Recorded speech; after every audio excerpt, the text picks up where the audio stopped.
The sole purpose is to help growers. So we want to make growers more profitable. There's a lot of different ways that that can be done. In our case, our focus of the on-farm program is to get growers coordinated and organized to use their precision agricultural technology as a research tool. Precision ag isn't a new concept, but for many years we've had people that have gotten the technologies, they go out, they try variable rating, different inputs, different products, and what we've learned is that we can very accurately apply the wrong amount of anything anywhere. But the idea of using it as a research tool, can we find out what the growers are doing right? Where's the opportunity for improvement? That's really the core essence of what our program's about. If we got every grower to do one trial in a meaningful way, we'd have over 40,000 trials in Iowa. And through all that, we would learn so much more on how to improve our management. It would be a huge competitive edge for Iowa growers. So we provide a lot of the infrastructure to say, how do you do a meaningful test? How do you organize a group of growers so they can share the data with each other? How do you pull out the value out of that while at the same time protecting the specific data of the individual grower so you're not giving out private information that the grower may not want released? So we organize that, we process the data, but then also being a grower organization, we're more than just a research entity. We have political capabilities in our organization. We can actually use the data for things. We have communications. We can get the message out to growers, to regulators, to policymakers, to corporations. And so by organizing the growers, we're able to actually use one of the best assets growers have, and that's their own land and experience, to collect a lot of information and do it on behalf of the growers. By organizing growers to do it themselves, there's kind of a third-party evaluation there, non-biased. We can make sure that all the data is reported. And in our case, we're able to actually show the individual data. How is it captured? You can see an aerial image of the field. You can see each rep. You know how long the reps were. You know the quality of the site.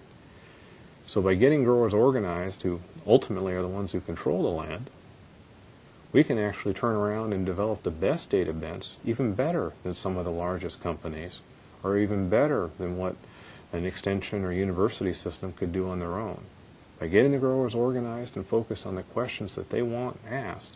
I mean, the people doing the research are the ones who get to decide the questions. It's on the grower's behalf. It's in the grower's best interest to be able to pick the question and decide how to answer it. And right now, with the tools we have, they can collect more information and get more feedback than was ever possible before in history. And as a grower organization, that's why this program was created to basically allow growers to capture that value.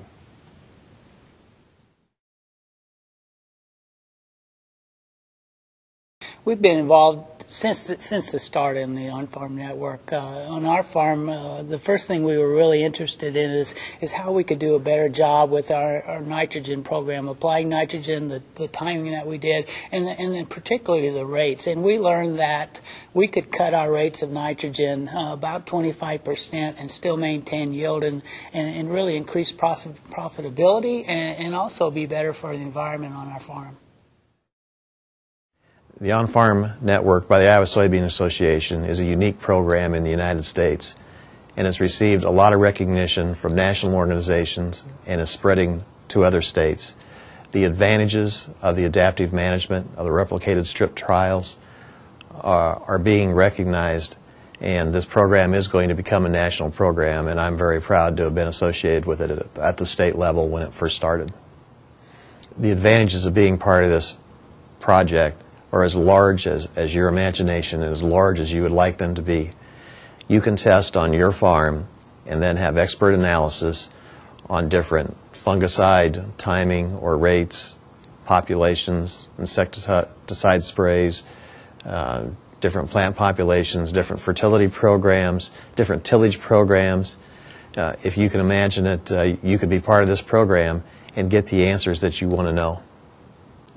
The results are summarized and put on the Iowa Soybean Association website and are available for use so that you can have the benefit of looking at other trials without violating the privacy of your own data.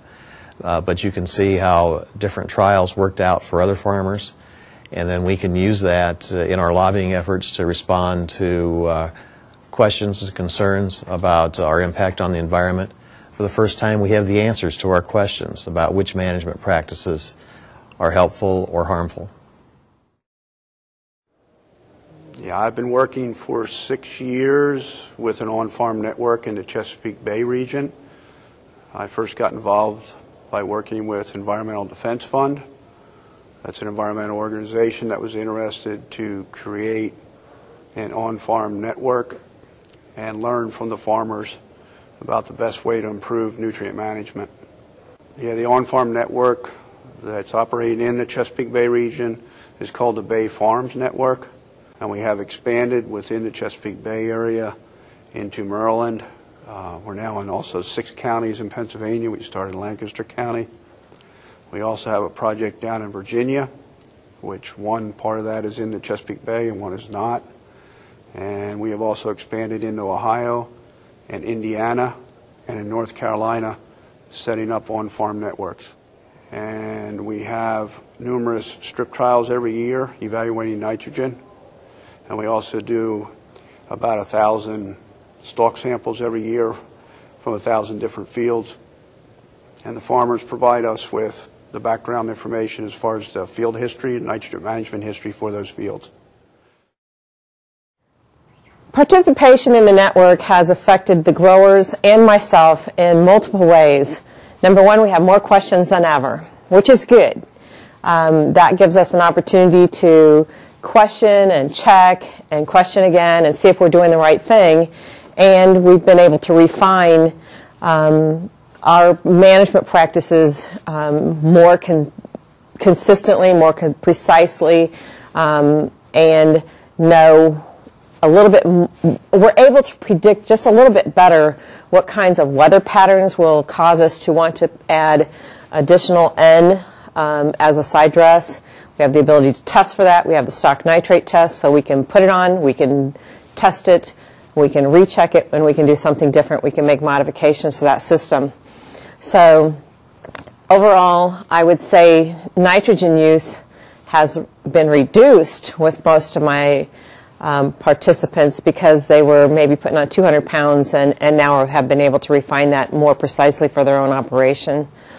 More accurately know when to put on fungicides and what to scout for, and not that we have the answers on those things, but we can at least have some predictability in those issues.